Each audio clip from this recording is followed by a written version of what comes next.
Fred, as officials continue to search wooded areas, much like this one here, I spoke to that sister. It was very emotional. She's out of state, but she says she wants her brother back home in North Carolina. The woods have always been a place of mystery. Thick, dense trees, the silence broken only by the occasional rustle of leaves or the distant call of wildlife. Some say the forest holds secrets, things better left undiscovered. But when someone enters the woods and never returns, the questions pile up. What happened? Where did they go? And why does it feel like there's something more to the story? Jordan Grider, a man who had spent a decade living off the grid, set out on a new adventure in the remote wilderness of Minnesota. What seemed like a typical solo expedition would end in a disappearance that still baffles investigators. His last known communication was a simple picture of a beaver pond, and then, silence. The quiet wilderness of Minnesota. The Boundary Waters Canoe Area. Wilderness in Minnesota. A place known for its rugged beauty, its vast lakes, and its endless trails. It's the kind of place that draws people in with promises of isolation and the raw power of nature. But what if there's something darker lurking in the shadows of these woods, something waiting for the right moment to strike? In 2018, Jordan Grider, a man with over a decade of experience living off the grid, chose this very place to spend his winter. He wasn't a typical camper. He wasn't just looking for a weekend escape. This was his lifestyle. A life spent in the wild, where rules didn't apply and survival was the only law. But as he headed into the Boundary Waters, he left behind a trail of uncertainty. What was it that made him choose this remote wilderness? Was it just another stop on his journey? Or did something draw him deeper into the forest than he'd ever been before? Jordan's story was different from most. He wasn't someone who simply enjoyed a weekend in the woods. For over 10 years, he had been living off the grid, away from the safety and security of modern life. Born in New Mexico, he didn't feel the need for a fixed address. Instead, he embraced a life of constant movement. While his 5 brothers followed more traditional paths, Jordan had made a life out of the unknown, and he was good at it. For Jordan, the wild wasn't just a place to visit, it was home. He could disappear into the woods for weeks, sometimes months, without a trace, and come back with nothing but a deeper understanding of survival. This wasn't about testing his limits. It was about living a life few could even imagine. But now, in the dead of winter, Jordan had chosen the Boundary Waters, a place known for its frigid conditions and unforgiving landscape. Was he fully prepared for what lay ahead? And if so, what happened when he stepped further into the wilderness than ever before? What could have happened to someone so skilled, so self-sufficient? Could something in those woods have been waiting for him? This wasn't just another wilderness adventure. Something was different this time. And as Jordan walked deeper into the Boundary Waters, no one could have predicted the silence that would follow his disappearance. A silence that would send shockwaves through his family and authorities alike. What had happened to Jordan Grider? The questions started piling up, and no one had answers. Was the wilderness always as safe as he thought? Or was something far more sinister lurking just out of sight? Something unknown. The last message. Before he ventured deeper into the remote corners of the forest, he spent some time with his family in New Mexico, catching up, sharing stories, and exchanging goodbyes. His family, while concerned for his solitary lifestyle, respected his need to be out in the wild. He was a seasoned survivor. They had seen him disappear into nature for months at a time before. So, on this trip, they were used to the idea that Jordan would eventually leave the comforts of family and return to the wilderness. But this time, something felt different. After his brief visit to New Mexico, Jordan packed his gear and drove to Minnesota, his truck left at the edge of the wilderness, a starting point for his journey into the heart of the Boundary Waters. For Jordan, this was familiar territory. He had done it so many times before, slipping away from civilization, trusting in his skills to keep him alive. On October 8, 2018, Jordan sent a simple photo to his family, a snapshot of a beaver pond near his campsite. It was an innocent image, taken in passing as he made his way through the forest. A moment of quiet beauty captured in a picture, a brief glimpse of the world he had chosen to call home. The message wasn't urgent, nor was it ominous in any way. It seemed like just another typical update, a routine check-in from a man who had become one with the wild. His family would have seen the picture, admired the peaceful scene, and thought nothing of it. There was no hint of danger, no suggestion of anything out of the ordinary. But then, nothing. Complete silence. The next day, October 9th, Jordan made a trip into town. A receipt from a local store was later found among his belongings, confirming he had stopped to pick up supplies. It was a mundane errand, something every camper does before settling in for a long stay in the wilderness. Jordan's family likely assumed he was preparing for a few more days of quiet solitude, perhaps even preparing for the harsh winter ahead. Nothing about the receipt suggested trouble. It seemed like Jordan was still following his routine, still living life on his own terms. But then the silence stretched on. October 10th came and went, and no message came through. No photos, no updates, no sign of Jordan at all. The sudden gap in communication was unsettling, but his family had seen him disappear into the wild before. Maybe, they thought, he was just out of range or too busy with the demands of survival to check in. Days passed, and still, no word, no indication of where he was or what had happened. The world Jordan had been so comfortable in, the wilderness, the trees, the vast open spaces, had gone quiet. Too quiet. A man who had spent years thriving in solitude, living off the land, and surviving in the most isolated places, had simply vanished. So what happened between October 9th and October 10th? Where did Jordan go? And why, despite all his survival expertise, did he vanish without a trace? Had something unexpected occurred? Something beyond his control? Or did the wilderness, a place he knew so well, have secrets that even he couldn't predict? His family was left with a sinking feeling, an ominous weight that grew heavier with each passing day. Something was wrong. The silence wasn't just the usual distance of someone living off the grid.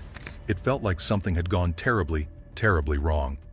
The mysterious truck and a disappearing camper. It all started with something that seemed so simple, so ordinary. A Forest Service agent going about his daily duties spotted Jordan's truck parked in front of a gated road. The truck was blocking the entrance to a private cabin area, and the agent took note of it. But there was something else that raised an eyebrow. There was no sign of Jordan. No person around, no indication of where he had gone or when he might return. The truck stood alone, its engine off and its windows rolled up, as if its owner had simply vanished into thin air. At first, it didn't raise any alarm bells. After all, people came to the wilderness all the time. They parked their vehicles, hiked, camped, and sometimes left their vehicles unattended for a short while. Maybe Jordan had taken a longer hike, or perhaps he had wandered off to explore another part of the forest. The agent, seeing no immediate danger, made the decision to tow the truck, moving it to a nearby parking lot where it would be safe. But in doing so, he unknowingly set off a chain of events that would spark a much larger mystery. By this point, Jordan had been missing for several days, and the authorities still hadn't heard from him. They had no reason to be concerned at first. There was no obvious sign of foul play, no indication that anything unusual had happened. He was someone who had lived off the grid for years after all. But as the days turned into weeks and the silence from Jordan grew louder, the situation began to shift. The questions started piling up, and worry began to settle in. Jordan was known for disappearing into the wilderness for extended periods, but this time, something felt different. He had always checked in, sent a photo, made a quick stop into town for supplies. He wasn't someone who simply dropped off the radar without warning. As the time passed with no word from him, his family grew increasingly anxious. Was he lost? Had something happened to him out there, far from civilization? The first step in the investigation was to figure out where Jordan's camp even was. With no clear idea of where he had gone and no coordinates to guide the search, authorities had to rely on the one thing they had: a photograph of a beaver pond that Jordan had sent to his family. It was a simple image, a snapshot of the landscape, but it was their only lead. Using that as their reference, a small group of officers ventured into the wilderness, hoping that the photo would lead them to Jordan. They combed the area, moving through the thick forest and searching along the lake's edge. But despite their efforts, they found nothing. No trace of Jordan. No sign that he had been there at all. Weeks passed, and the initial search efforts turned up empty.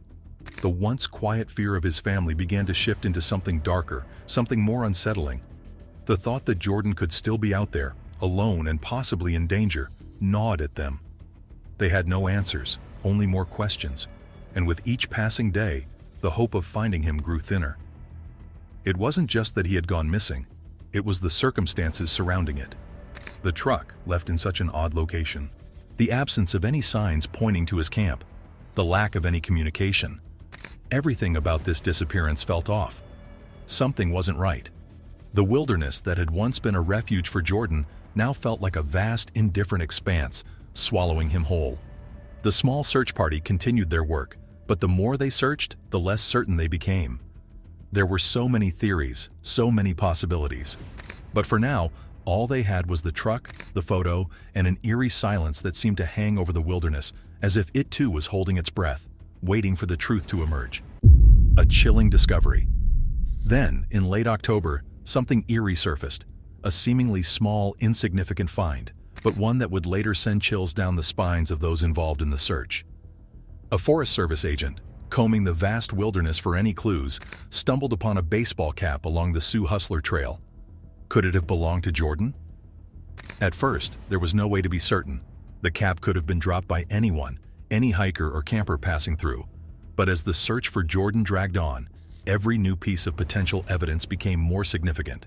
The cap was held onto, kept as a potential lead in case it turned out to be his.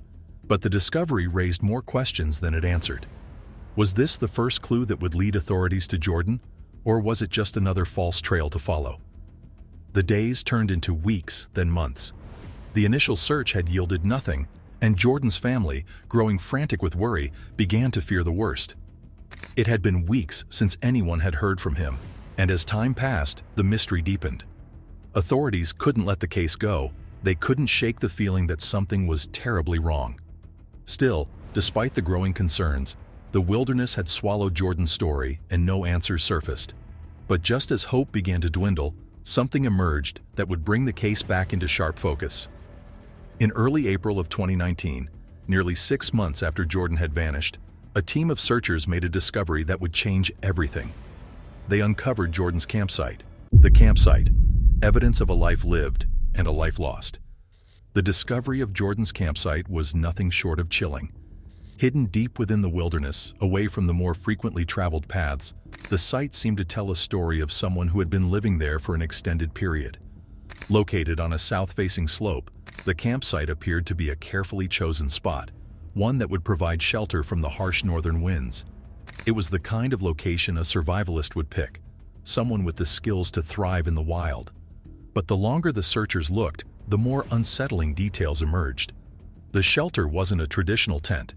Instead, there was a makeshift tarp strung between 2 trees, providing protection from the elements. Beneath it, a hammock had been set up, likely where Jordan had slept during his time there. The setup seemed functional, simple, and above all practical. This wasn't a campsite thrown together hastily. It was clear that someone had lived here for weeks, perhaps even months in solitude. This wasn't just a temporary stop on a journey. It was home. But despite the seemingly intentional setup, something was deeply wrong. As searchers scoured the site, they found something that would forever haunt them. Blood, a disturbing amount of it. The ground around the hammock was soaked with dried blood, yet there was no sign of Jordan. Nobody, no remains. It didn't make sense. Someone had left behind a violent scene, but who or what had caused the bloodshed? The presence of blood suggested something traumatic had occurred, but the absence of a body only deepened the mystery. In addition to the blood, the searchers found scattered clothing and personal belongings. Among them, a Beretta pistol was discovered, oddly enough, undisturbed. Despite the heavy presence of blood in the area, the pistol had not been fired. Why? Why had the weapon, so close to the scene of what seemed like an attack, remained untouched? What had happened here that had led to the bloodshed? And why hadn't the gun been used? The hammock, where Jordan had likely spent his nights, was soaked in blood, but it remained remarkably intact. If this had been an animal attack, particularly from wolves, why hadn't the hammock been shredded? Wolves are notorious for tearing into their prey, especially when they are hungry or threatened. Yet the hammock was still standing, unbroken. There was blood, but there were no obvious signs of an attack. Why hadn't the blood trail led to a body or any clue as to what had happened to Jordan? The scene was puzzling. It seemed like there had been a violent struggle, but there was no evidence of what happened to Jordan. No signs of a predator dragging him away, no remains, not even any footprints leading away from the hammock. It was as if Jordan had simply disappeared, leaving only the blood-soaked campsite as a chilling reminder of what once was. The more the investigators examined the scene, the more the questions grew. Why was the hammock left undisturbed? Why had the pistol not been used? Why was there so much blood, but no sign of a struggle or a body? Theories begin to form. As authorities examined the chilling scene, a flood of theories began to form, each trying to explain the unexplainable. The first theory was a simple one, a tragic accident. Jordan, the experienced survivalist, could have made a fatal misstep while going about his daily tasks. Maybe he had been using one of his knives to carve wood, or perhaps he was shaving, a task he was known to do with precision and care. His mother, Rebecca, even suggested that Jordan might have accidentally cut himself deeply, causing him to bleed out alone in the wilderness. This was a possibility that seemed plausible, given Jordan's experience with knives in his routine. But there was something unsettling about it, something that didn't quite fit. Why would there be so much blood, yet no obvious signs of Jordan trying to stop the bleeding? Then, the theory of wolves began to gain traction. A pack of hungry, desperate wolves might have attacked Jordan while he was asleep in his hammock. Evidence of wolf activity, scat and paw prints, was found near the campsite, suggesting that wolves had passed through the area. But could they have attacked Jordan, left him for dead, and then simply disappeared without leaving any sign of a struggle? Experts were quick to point out that fatal wolf attacks on humans were extremely rare. In fact, there were only a handful of documented fatal wolf attacks in North America in recent history. Even in the wolf-rich wilderness of Minnesota, where wolves are more common than in many other states, such incidents are almost unheard of. And yet, the idea of wolves was hard to dismiss completely. If wolves had attacked, why hadn't they destroyed the hammock in the process? Wolves are known for tearing apart their prey, often leaving a gruesome mess in their wake. Yet the hammock remained intact, as if untouched by the violence of an animal attack. The question lingered. Could wolves have been involved, or was there something more behind Jordan's disappearance? The missing pieces. Where did the body go? But then, the most puzzling detail of all emerged, the lack of a body. Jordan's remains were never fully recovered. While a few bones were found scattered around the campsite, the majority of his body was gone. His skull, ribcage, pelvis, and spine were nowhere to be found. Some theorists pointed to the possibility that animals had scavenged Jordan's remains, dragging them away to feast. But there was one major flaw in this theory. No bite marks were found on any of the bones. If wolves or any scavengers had been responsible, why hadn't they left any clear traces of their activity? No gnaw marks, no teeth impressions, nothing. It was as if the animals had completely avoided the body, or perhaps the remains had been removed in some other way. This lack of evidence made it impossible to conclude that scavengers were solely responsible for the disappearance of Jordan's body. Was it possible that someone else, a human, was involved in Jordan's disappearance? But who would want to harm a man so far off the beaten path, deep in the wilderness where few would even think to look? The theory of human involvement began to gain traction among some investigators. The wilderness was a harsh, unforgiving place, but it was also remote. Who would have ventured so deep into the forest just to harm Jordan? And yet, the questions kept coming. If Jordan had been the victim of foul play, why was there so little evidence of the crime? The blood, the missing body, and the lack of any clear motive all pointed to something far more complex than a simple wilderness accident. The lack of bite marks on the bones, combined with the absence of the majority of his remains, only deepened the mystery. The final clue: a bloodied ski cap. One particularly disturbing find was a blood-soaked ski cap, a piece of clothing that seemed to suggest the wound may have been closer to Jordan's head. But that just raises more questions. Why was his head the target of an attack, yet his body was left in such an undisturbed state? And then there's the possibility of foul play. What are the odds that someone else would be out there in such a remote area with a reason to harm Jordan? It seems improbable, but the oddities of the scene make it impossible to rule out completely. The death of a mystery. In the end, the investigation was left with more questions than answers. Despite DNA testing that confirmed the bones found in the wilderness belonged to Jordan, authorities couldn't determine the cause of death. The lack of definitive evidence meant that the case was closed, but the mystery remained. Could it have been an unfortunate accident?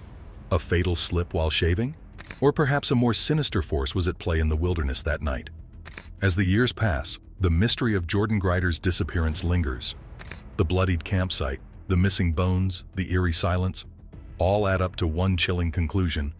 We may never know the full truth of what happened to Jordan Grider. But one thing is certain, the wilderness holds secrets, and some of them may never be revealed.